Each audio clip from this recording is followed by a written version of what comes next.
ഏതൊക്കെ സ്റ്റേഷനാണ് വേണ്ടതെന്ന് ഞാൻ തീർച്ചയായിട്ടും അതിന് ലിസ്റ്റ് നമുക്ക് തന്നിട്ടല്ലോ അല്ലേ? ഏതൊക്കെ സ്റ്റേഷനാണ് വേണമെന്ന് തീർച്ചയായും ഈ സ്റ്റേഷൻ എവിടെ ലൊക്കേറ്റ് ചെയ്യേണ്ടതെന്ന് അവർ പോയി നോക്കുമ്പോൾ ഓരോരുത്തരായിട്ട് അത് എലിവേറ്ററാണോ അണ്ടർഗ്രൗണ്ട് ആവണോ അത് നോക്കിയിട്ട് വരും. എന്നിട്ട് സ്റ്റേഷൻ ടു സ്റ്റേഷൻ എങ്ങനെയാണ് പോകേണ്ടത് അത് ഞങ്ങൾ പ്ലാൻ ഉണ്ടാക്കും. ഉടനെ ഇപ്പോൾ ഗൂഗിളിലോ അല്ലെങ്കിൽ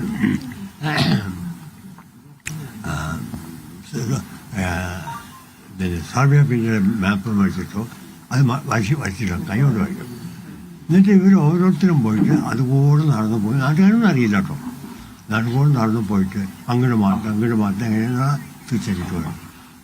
അത് ശരിക്കും ഞാൻ പറഞ്ഞില്ലേ നമുക്ക് 22 സ്റ്റേഷനാണ്. അപ്പോൾ 21 ഗ്യാപ്സാണ്. 21 ഗ്യാപ്സ് ഇങ്ങനെ നടന്നിട്ട് അത് ഫൈനലൈസ് ചെയ്യണം. ഓരോ ഗ്യാപ്പ് 20 കിലോമീറ്റേഴ്സ് ഉള്ളൂ. എനിക്ക് 2 ദിവസം കൊണ്ട് കഴിയാനുള്ള പണിയുള്ളൂ അവർക്ക്. അതിന് അവർക്ക് അതിനുള്ള അഡ്വൈസ് കൊടുക്കും, എന്തൊക്കെയാണ് നോക്കേണ്ടത്, എങ്ങനെയൊക്കെ ചെയ്യണം എന്ന് പറഞ്ഞിട്ട്. അത് കഴിഞ്ഞ പിന്നെ ഈ സർവേ പാർട്ടീസ് ഉള്ളിൽ വരും. സർവേ പാർട്ടീസ് വരുന്നതിന് മുമ്പ് ഞങ്ങൾക്ക് എല്ലാം നാട്ടുകാരെ കൈയ്യെടുക്കണം. അവരെ ഫുൾ ട്രസ്റ്റ് ഞങ്ങൾക്ക് വേണം. അതിനുള്ള ഏർപ്പാട് ചെയ്യണം. അങ്ങനെയാണെങ്കിൽ പിന്നെ ഒന്നും പഠിക്കല്ല. ശരിക്കും ആക്ച്വൽ സർവേ ഞങ്ങൾ മാനുവലായിട്ട് ചെയ്യാൻ പോവാം.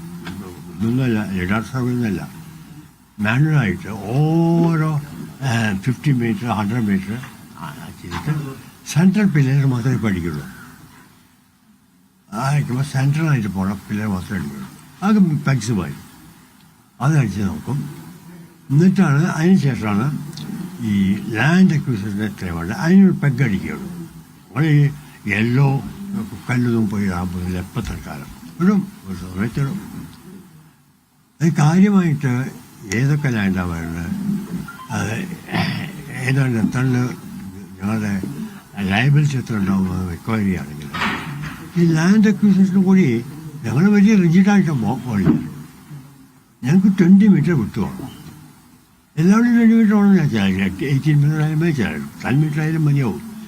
അത് അവിടെ നാട്ടുകാരുടെ ഇതുമായിരിക്കും. ഒരാൾക്ക് വീട് ഒരു 2 മീറ്റർ സേവ് ചെയ്യുകയാണെങ്കിൽ എൻ്റെ വീട് സേവ് ചെയ്തെന്ന് പറയുകയാണെങ്കിൽ ഞങ്ങൾ ശരിക്കും അത് സേവ് ചെയ്ത് കൊടുക്കും. ആ 2 മീറ്ററിലുള്ള ആളുടെ വീട് പൊളിക്കാൻ പറയില്ല. അങ്ങനെ അഡ്ജസ്റ്റ്മെൻറ്റ് ചെയ്യാൻ പറയും. അത് ഞങ്ങൾ എൻജിനീയേഴ്സ് ചെയ്യാം. അവർക്ക് അതിനുള്ള